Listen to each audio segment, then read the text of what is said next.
Did you know that I've only ever had like 2 or 3 cups of coffee in my life combined ever? But right now I'm trying in the last weeks to get really good at making great coffee. Why would I do that? Why would I try to make great coffee when I don't even drink it? I really enjoy getting new skills. I really enjoy getting good at these skills, and I really enjoy progressing.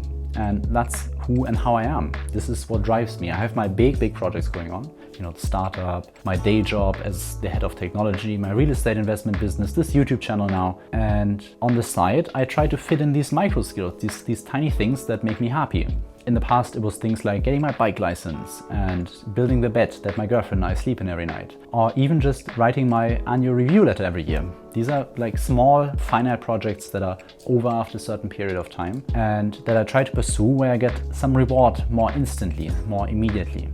But for the big things, for the bigger projects, the ones which are much longer lasting, where there's not such a finite goal going on, I really struggle to enjoy it. It's kind of sad, and I realized it recently that I wish I enjoyed it more. I wish I enjoyed the process and the path more. So here's some things which in the process of trying to be more happy, I figured out that have helped me. The first thing is doing it together with others. You know, the best things in life, they are rarely enjoyed alone. We are social creatures. We're longing to be together. We're longing to do things together with others. The bike license, for example, it was driven by my best friend pushing me to finally get it. He's been a biker for over 10 years at this point, and it had been on my mind for a while. And in our conversations together, he convinced me that I should take this now because he wanted someone to go on road trips with, someone to take adventures, to travel somewhere, to have these cool memories together. And that made me decide to get the bike license, and now we can go together. And it's something that is inherently social between the two of us. It's something that strengthens our friendship. Same with the coffee. Why would I make coffee? Why would I try to get good at coffee if I don't even drink it? It is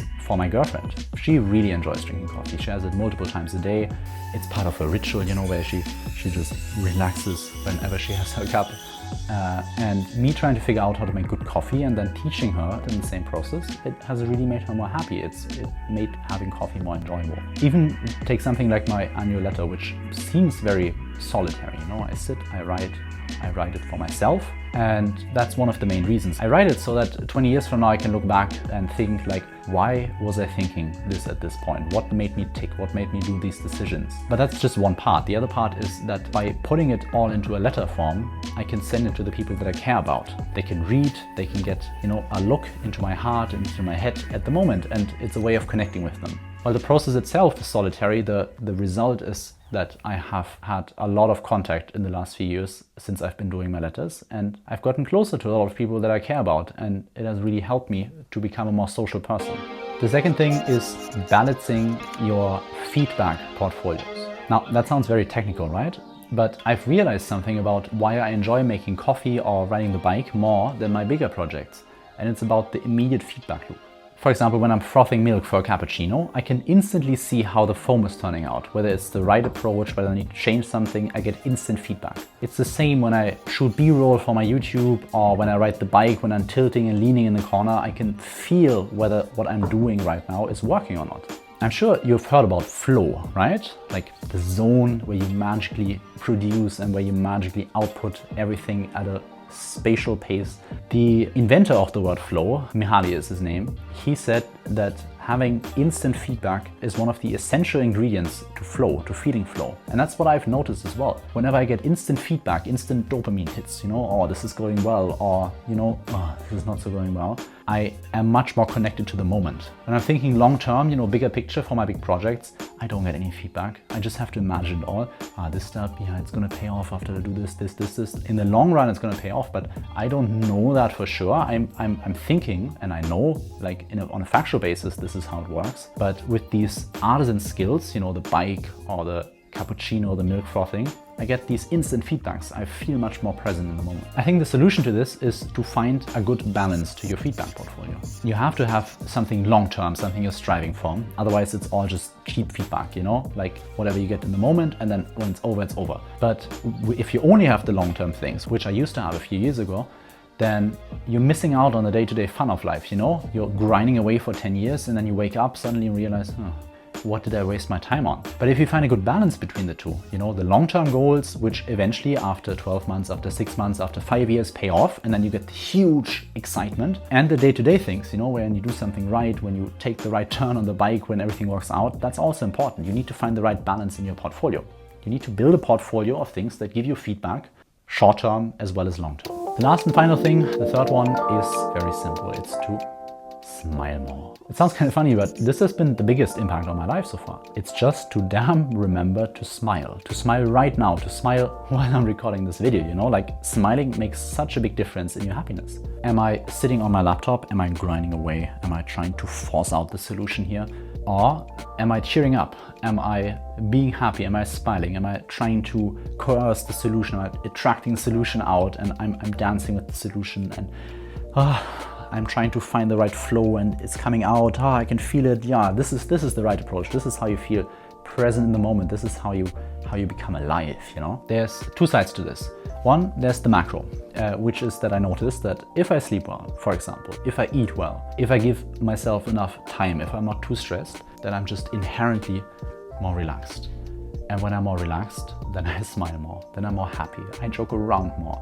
I'm just a much more fun person to be around and to spend time with. So every day I make sure that there's plenty of time to do my tasks, that nothing is rushed, that I go to bed on time, that in the time before I go to bed, there's nothing heavy on my mind, that all my tasks are finished, that I find my peace.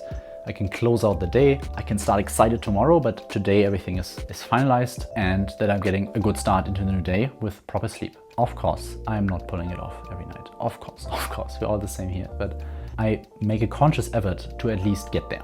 When everything is taken care of, when the environment is prepared, when you slept enough, then you can still be an asshole, you know? Like you can still not enjoy life, you can still be rude, you can still be down, you can still be depressed. And what I found is that it just takes a conscious effort to smile, to be happy in the moment, to realize it, to push up your cheeks and force a smile on your face. And if you do that, you're gonna realize that it's gonna bring you happiness. Just being more happy, acting more happy is gonna make you more happy. And I'm often lost in the grind. I'm often lost in the stress. I'm often lost in what I'm doing and I forget to smile, and I have this, you know, resting annoyed face or resting rude face or, you know, something like that, resting robot face even. But when I try to be alive, when I try to enjoy the tasks I'm doing, then I become more activated. It's a conscious choice. I'm really choosing that I'm doing the same things, but I'm gonna do it while I'm being happy. And that makes all the difference.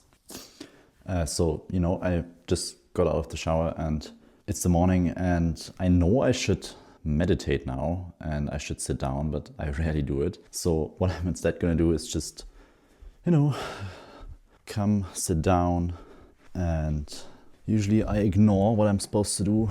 I will open up my laptop and as you can see, I have this small blue dot here. It's supposed to remind me that, you know, right now I should smile and be happy so that even when I'm lazy, I'm still doing what I'm supposed to do. Actually, same thing when I go for a drive, you know, like often in the morning I have to go somewhere, run an errand, pick something up, go somewhere, drive to the train station, these kind of things. And I'm just, you know, too much in the action mode to actually remember to sit down and be conscious. My day is too busy, I'm too lazy to do that. So even when I'm in the car, you know, like you can see it here as well.